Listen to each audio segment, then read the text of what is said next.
Welcome back to the Be the CEO of Your Life and Business podcast. So this week, our topic is going to be all about trust. And the reason that this topic came up for us is because we actually got a pretty amazing compliment, I think, from an individual that we work with for our social media. And she was basically like, it's incredible that you and the two of you can have this relationship and you've worked together for so long. Like, what happens when you have disagreements and fights, and like what happened? How do you go overcome all of those obstacles? And Laura's response was great. She was like, well, we kind of don't have that in our relationship. Like, which is not normal. Like, which is we not understand. normal. We No. understand that that's No. not typical. And we're like, let's knock on every piece of wood that this is not like a precursor that we're putting it out in the universe. But truthfully, it kind of gave us pause to think about this topic a little bit more of like, why is it that we can trust each other the way that we do? And it also reaffirmed for us that we believe that trust is literally everything. Whether it comes to your personal life, it comes to your business relationships. We really do believe that trust is the foundation to all really successful business relationships. And life relationships. So we were thinking, we were like, well, that's great. Trust is everything. Okay, well, how is that helpful for you as our audience? How can you take what maybe we exhibit in our business partnership and use that for the relationships in your life? Like, what could we give you to take with you as a strategy moving forward to building trust? Or what can you look for in another person to see whether or not trust can be built? And really, the overarching takeaway that we can give you is that trust comes with experience. And for Laura and I, we are in a very unique and probably rare situation where we were working together for close to 12 years before we went into business partnership together. Well, we were business partners. Yes. Before, but in our own firm and doing it our own way. Yes. So that's the caveat. But really it was a journey of like learning how to work together and learning about each other. And by the way, we're also in two very distinct like phases of life as we were going through, but we were in the same business situation, and we just kind of eventually gravitated towards each other, realizing that over time, it's like, oh, I can trust so-and-so. I can trust one another, can lean on each other in a way that we couldn't lean on other people. So, but it came with time. And I think that that's a rare commodity that people want to actually, expend the time to see if they can trust someone else before they jump right into a relationship. Yeah. And I think, especially if you're going into a business partnership with a friend, it's so important to be able to talk about the hard things and communicate, because trust is everything, but so is communication. Yeah. And because we have that trust, Amy and I are comfortable having those conversations, but those conversations are like the key to your business relationship. Yeah. Because when we started our firm, we knew from prior experience that you need to have something in writing, like an operating agreement, like we have.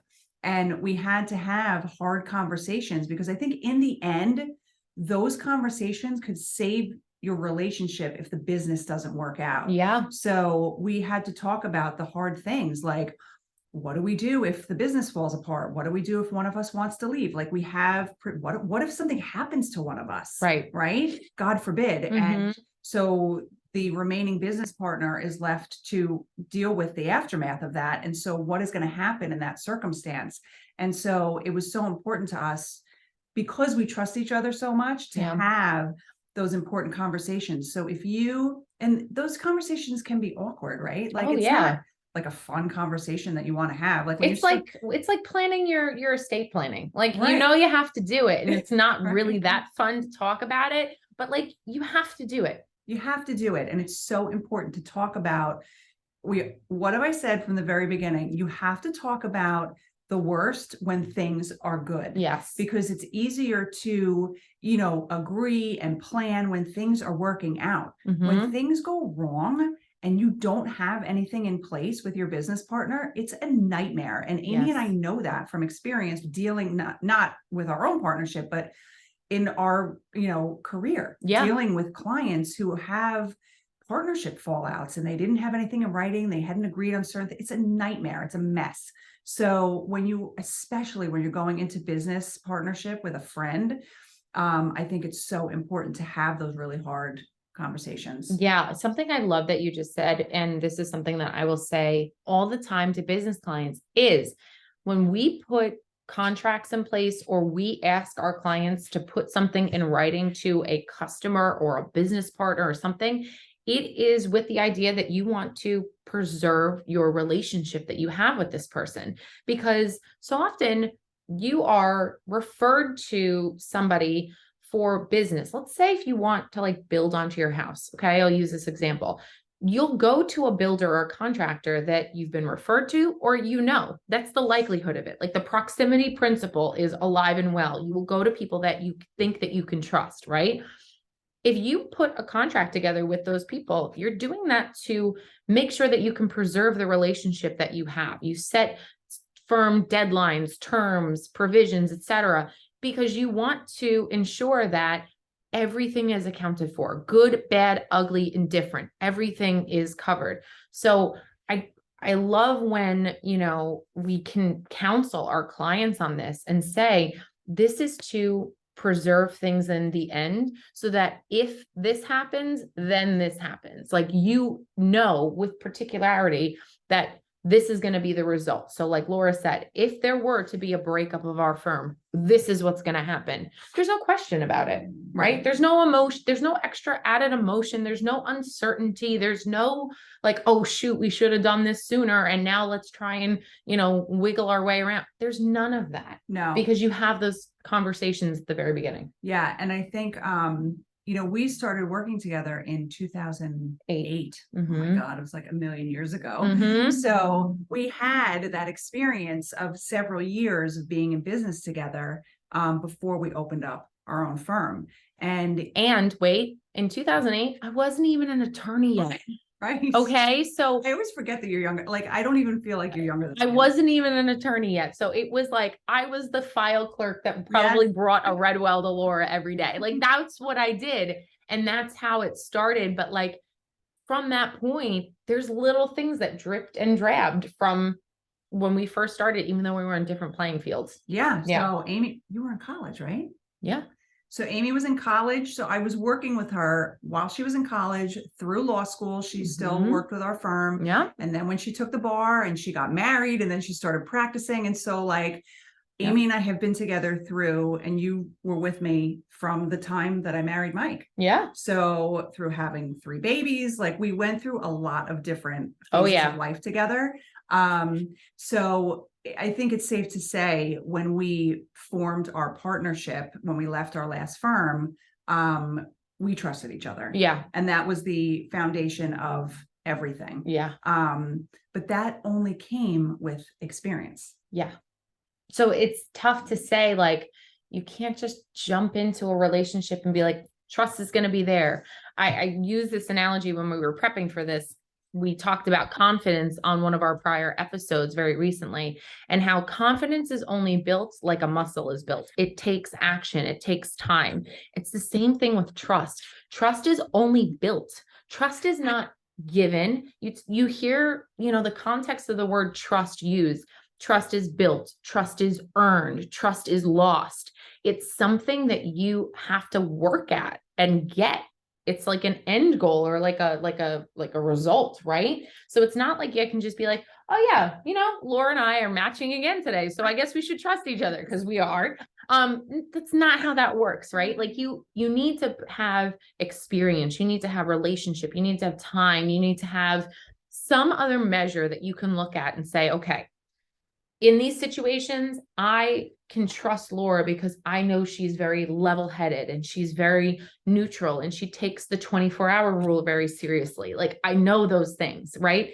And those are attributes in a business partner that I want to have. So you have to really examine them and be aware of like who it is that you are entering into these relationships with. You really have to think about it because when you want to go into business, it's so exciting, right? Yeah. Like you have this business you want to start. There's so many fun things to do, like setting up the office and doing your logo and doing it, like all the fun stuff that comes with setting up a business. But when you have a business partner, it's like a marriage. It's literally like a marriage. Yep. Like if you can't trust your spouse, you have nothing. Like Mhm. I trust Mike implicitly. Like there's no question that I trust him. Like it's never been a question. And it's the same in a business partner Yeah. because no, you're not actually married. However, you're married to your business Yeah. and you have to be on the same page. Yeah. And if you are not, and you can't trust this person, it's not going to work. No. It's just not going to work. Right. And you have to plan in the beginning, for those scenarios that could go wrong. I had a case over the last couple of years where two business partners were splitting up and they had been partners for 30 years Wow. and they never updated their operating agreement. And so not only do you have to have a written agreement, but over the years, like if you're in business with somebody for a long period of time, you need to revisit those issues, like see Mhm. what's changed. Do you want to change the operating agreement at all? They never did anything. And all of a sudden, one day, one of the partners left. She just left. She was like, I'm done. Didn't even tell my client. Okay. Didn't even tell her. Hired a lawyer who sent my client a letter saying, she's retiring. Goodbye, basically. And she wanted all this money. It was like a whole to-do. We ended up in court and they each ended up spending thousands of dollars on litigation. Like all of this could have been avoided if they updated their operating agreement Mhm. and if they actually communicated Right. about it. Yes. Right? Yeah. I think communication is one of the pillars of the foundation of trust. It's just paramount. If you can't feel comfortable communicating or you don't have the gumption and courage to go have those hard conversations, you're doing just as much of a disservice to your partnership as the other person is. So if you are disappointed in the way that somebody else is handling your business, you need to address it. You need to have the discussion because it's your business at the end of the day. It's your relationship with this person at the end of the day. There's a two-way street here. So in that situation, it's so difficult to sit here and say, well, why didn't she come to your client sooner? I was so floored by the whole scenario because they literally could have peacefully dissolved the partnership, Mhm. went their separate ways, and been done. Yeah. And instead, they were fighting for, where are we, 2023? This started in beginning of 2021. Yeah. They were fighting for over 2 years about nonsense. And it all could have been resolved like this if Yeah. they had communicated, like didn't even need to get lawyers involved. It could have Mhm. just been resolved between the two of them. But instead, they ended up spending thousands and thousands of dollars on legal fees. And, for a part of me is very thankful that we are in a position that we kind of see this stuff every single day, whether it is in the clients and the cases that we represent, or it's in colleagues that have troubles or issues. We've never been ones to also shy away from having the conversations with other people that we admire and their business relationships that we admire. And it's funny when people are like, wow, like you guys are really sticking it out. You've been together for so long. You must have like disagreement. We really don't. But we also look at other people's relationships and say, oh, like, what do I like that they're doing? They have a similar foundation of trust that they, were both working together previously and said this would be a great natural progression. But then there's some people too that you look and say, do they have an illusion of trust because it was just so comfortable and they'd just been together for so long, but they really, at the end of the day, were not 100%, trusting of the other person. And we right? have, or they thought they were. Or they thought they And were. they realized in the end that they shouldn't. We have a friend who is in that situation, Yeah.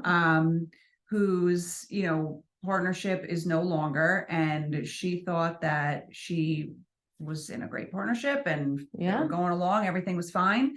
But she was not looking at the finances. She was trusting him to do everything. And in the end, it turned out that he was not acting in her best interest. Yeah. And because she didn't really have a handle on what was going on, she's stuck with a lot of problems. Yeah. And so that situation, Amy and I looked at each other, we were like, oh my God. Yeah. There are some things that we could even change. Yes. Right. So just looking at how they operated their business and the things I learned about it after the fact, Amy and I talked about it, and I said, there are things that we could do a little bit differently to maybe avoid. It was very eye-opening for me to speak with her about what happened.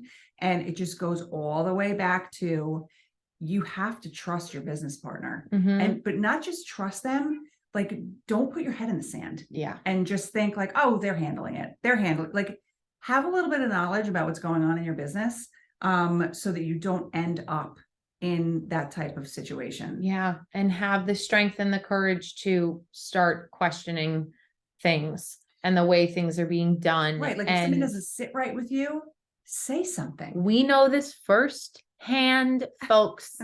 If you don't like how something is going, you say something, and then you sit back and you observe how the other person behaves. And then that'll tell you everything that you need to know. And bye-bye, so long, sayonara. Okay. Amy and I have been there and done that. Been there, done that. Can write a book about it. Okay. And maybe one day we will. Maybe one day we will. But for now, we can say that we've been there, and we're in a situation where we just knew that there was no trust. Like, we knew. And so, we tried having conversations about it. It fell on deaf ears. And so we are where we are now. Yeah. But you have to communicate about it. If something doesn't sit right with you, and that's how you build trust, I think. Agreed. Right? Yeah. Having conversations about things. Like, if I could come to you, I mean, I can't think of any examples, but because I don't think we've had to have that conversation, but like if something didn't sit right with me, I would come to you and say, Amy, I don't like this, or this doesn't feel right, or can we change this? Yeah.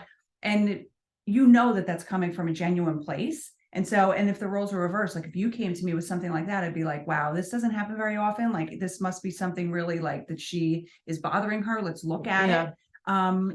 That's, I think, a part of how you build trust. Yeah. Partnership. It comes from the communication. It comes from the time that you spend with the person. And look, I mean, there are some people out there, I don't know who they are, but I'll meet them one day and congratulate them. They will just throw that caution to the wind and just jump in and say, oh, yeah, you look like a good business partner. Oh, look, you've got the money to capitalize my ideas. So here we go. Let's do this together. I don't know who you are, because that would not be me. But there are people like that. And it works because then they figure out that relationship as they go along.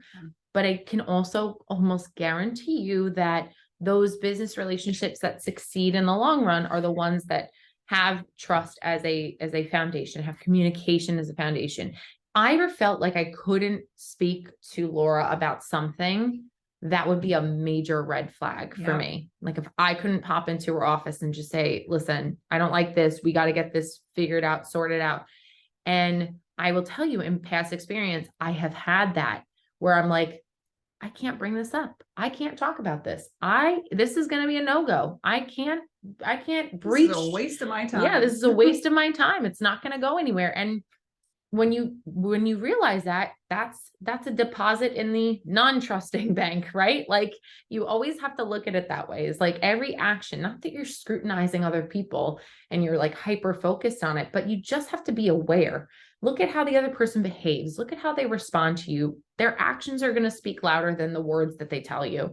So watch carefully when, you're engaging with them. Yeah. And so when you are considering going, and it's really, look, trust is the foundation of every single relationship, but especially if you are going into business with somebody, look, people always fight about money. Money is like one thing that Numero uno. causes so many problems between people. And, when you are running a business with somebody, you have to trust them in many different areas, running the business, finances, all these different things. So trust is everything. And when you go into business with somebody, you have to really examine, how long have you known this person? Like, what has your experience been with this person? Do you trust them with your money? Do you trust them with your business? Like, it's really, really, it's not easy, right? Being just like marriage can be like a full-time job, right? Like, it's always a work in progress. And that's kind of like what a business relationship is. It's like a marriage. You have to have trust, you have to have communication. So if you're considering going into business with somebody, our tip of the day would be to really examine what your relationship has been and how much you trust that person, because if you trust them, then, you can move forward with the relationship. So we hope these tips have been helpful for you. We thank you for spending time with us, and we'll talk to you on the next episode.